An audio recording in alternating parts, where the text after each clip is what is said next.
Hello and welcome everyone. This is Grandmaster Sam Shankland, and I am here to record my second video in the series about the power of the bishop pair. So in the first example, we saw the bishop pair basically on an open board. It was a symmetrical structure, which I guess you could say was a net negative for the bishops, but ultimately the bishops on the open board proved to be extremely useful, and they were extremely effective. And here we're going to see a situation where the bishop pair turned out to not be as important, and I'm going to try to highlight some of the differences. So, this game was played between Timur Radjabov and Igor Kovalenko at last year's European Team Championship, and started off as French defense, turned into a winnower very quickly, and here we see already as early as move 6, white has gained the bishop pair, and his score from this position tends to be quite good. But what we're going to see in this case is Kovalenko with black won a very nice game. And I'm going to try to show this game and highlight why I believe the bishop pair turned out to be ineffective. So normally black plays knight e7 here. I actually played this myself against Fabiano Caruana at the US Championship. It was a pretty bad game for me, and I lost really lousily, but that's how it goes. But instead of that main move, Kovalenko chose queen a5. And his point with this move is that after bishop d2, queen a4, white was unable to carry out the advance a3 to a4, and black is potentially looking to play the move b6, bishop a6, and this will, in addition to getting rid of the white bishop pair, it will also trade off black's bishop on c8, which is just bad, period. So white plays queen b1, which in my opinion is the best move. This threatens bishop b5 check, and forces black's hand to play c4. At this point, we have a closed structure. And that's the first red flag you should always see. When the structure is closed, the bishop pair is generally pretty ineffective. They're stuck behind pawns, and the knights often just outmaneuver them. Now, in this specific case, I do think white has every chance to fight for an advantage, but that is specifically because I believe he has the potential to open the position on the king side. Now here, Radjabov played knight f3, and I dislike this move. I would prefer a move like h4 or knight h3, I think is quite nice.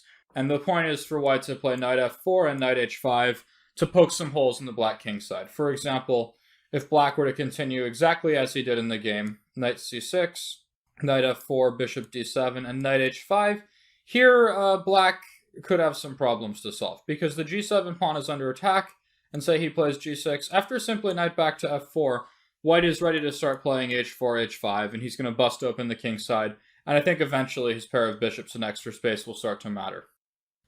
In general, I don't really believe this is a great way to play for black, but Radjabov chose knight f3. Now, this is not a bad move either. Now, the next couple moves were not that interesting, but h4.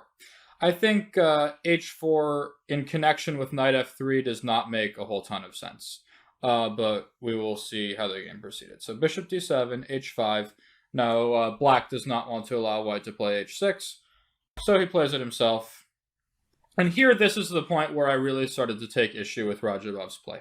The bishop pair is only really good if you can open the position up. And here, g4, g5 is in theory possible, but I find it to be very weakening. I think the way white should be trying to open this position is by making the advance f4 to f5. And as such, I don't believe the bishop will be well placed on e2. I would much prefer to play the move g3 and to put this bishop on h3. For instance, let's say black were to continue in the exact same manner as the game. Bishop h3, knight g7, and white castles short. What white's plan is going to be is he's going to go knight h4, and then f4, king h2, and potentially g4 and f5. And here, I think he'll be able to open up the position, and ultimately the bishop pair will matter. Now, black is not without counterplay, and there's still a lot more chess to be played. It's not like black's just losing here, but this strikes me as the way white should play. Bishop e2 is a little bit aimless. This bishop doesn't really have anywhere good to go, and as a result, we're going to start to see black take over the position because the white bishop pair fails to activate. So castle, knight h4, this is quite similar to what I was describing before, hoping to get f4, f5 through, but like I said, I believe if that's white's plan, his bishop really belongs on h3 instead of e2. So knight g7, queen c1. This is probably prophylaxis. I imagine white wanted to castle, but was worried about the move g5. Maybe rightfully so. By playing queen c1, he's now prevented g5 because of hg, and the pawn on h6 will hang after f takes g6 and bishop takes h6. So black just played rook df8, potentially preparing f6.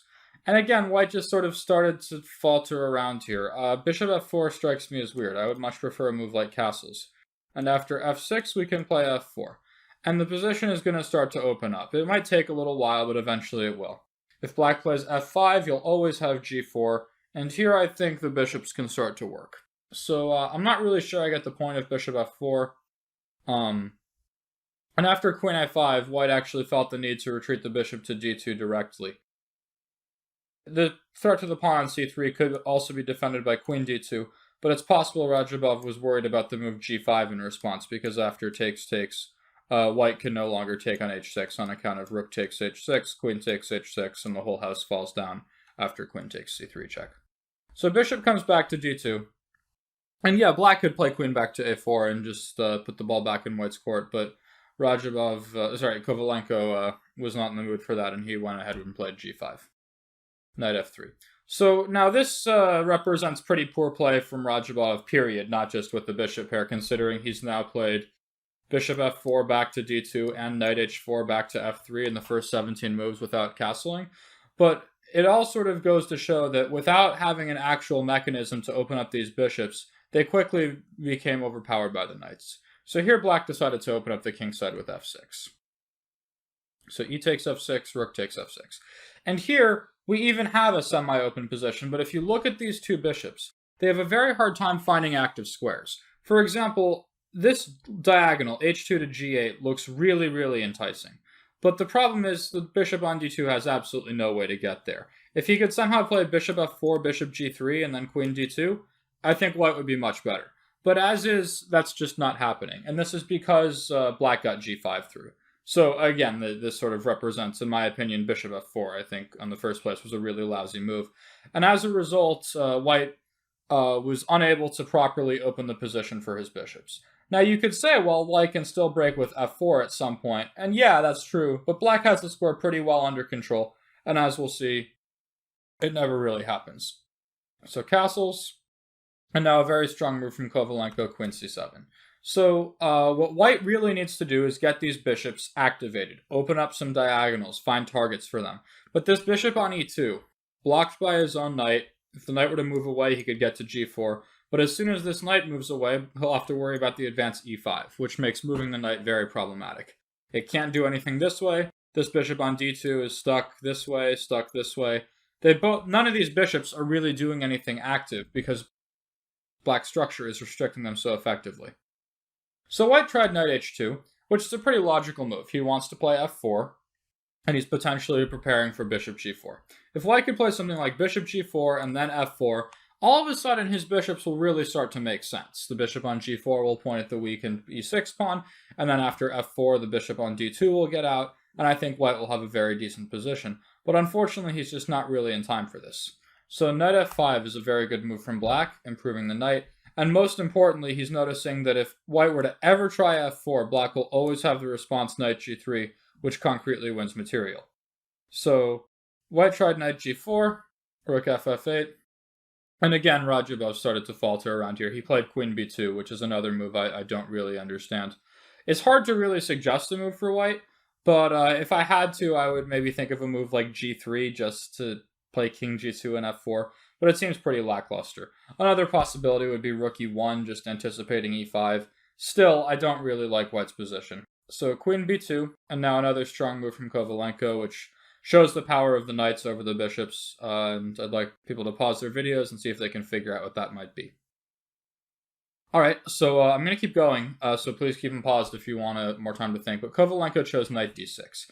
And this is a really good move because black wants to get knight e4 in.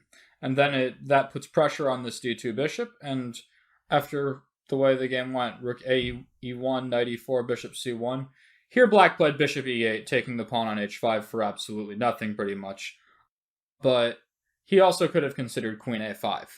Now the game continued bishop e8, and now this pawn on h5 is hanging, knight e3. And again, you look at the sorry state of this bishop on c1. This is not the kind of guy that you're happy with when you have the bishop pair. You want something much more than that. In addition, after another very strong move from black, knight f6, which threatens again to take this pawn on h5 for nothing, white felt compelled to play g4. And now this bishop is totally blocked in, first by the black pawn on c4 and by the white pawn on g4. So the closed nature of the position, the fact that white was unable to get in a break like f4 or f5, or even g5, there were all sorts of breaks on the king side white had at his disposal, and he achieved none of them. And that's why these bishops turned out to be so terribly ineffective.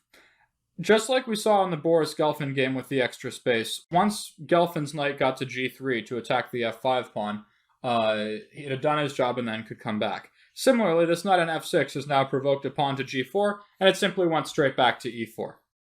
At this point, white is completely lost, and he's unable to prevent black from crashing in on the f-file. So the game continued knight g2, rook f6. Simple and strong. Black wants to play rook f8.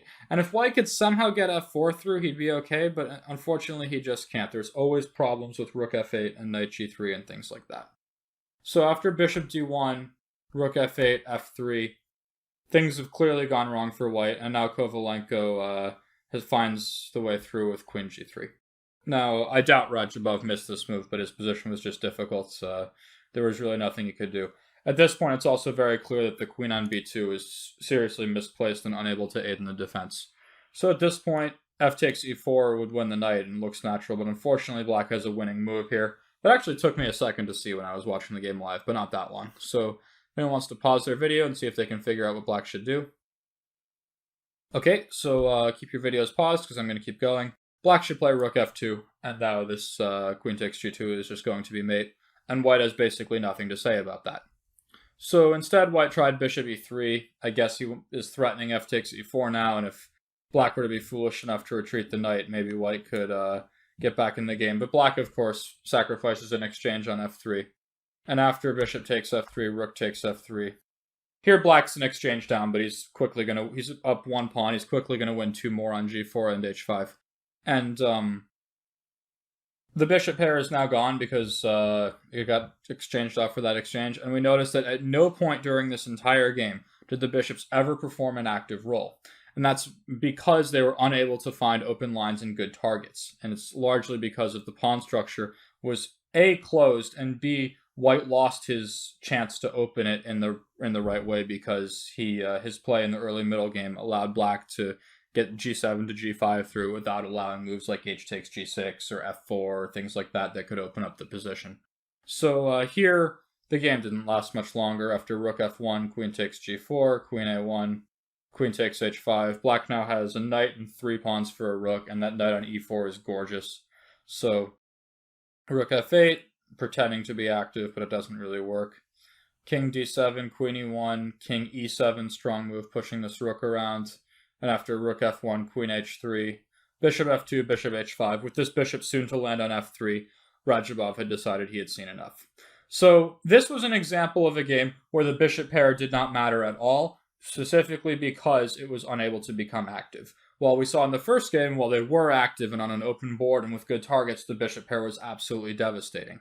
With that, I'd like to do a little bit of foreshadowing and speak about the next game, where we're going to see a little bit more of a dynamic situation, where it's not clear whether or not the bishops will really matter or not. And white's goal is to make sure that they will end up mattering. So here, I mean, as you see, these bishops basically got nothing done, and that's something you're going to try to avoid. Keep in mind the core lessons from this game. Always try to open lines for your bishop pair, and if there's a closed position, make sure to be very reticent of what pawn breaks you have at your disposal to open the position and showcase the power of the bishop pair. Okay, so I hope you've enjoyed watching, and this is Sam Shankland. I'm going to be leaving until the third video of the set. Please have a good day.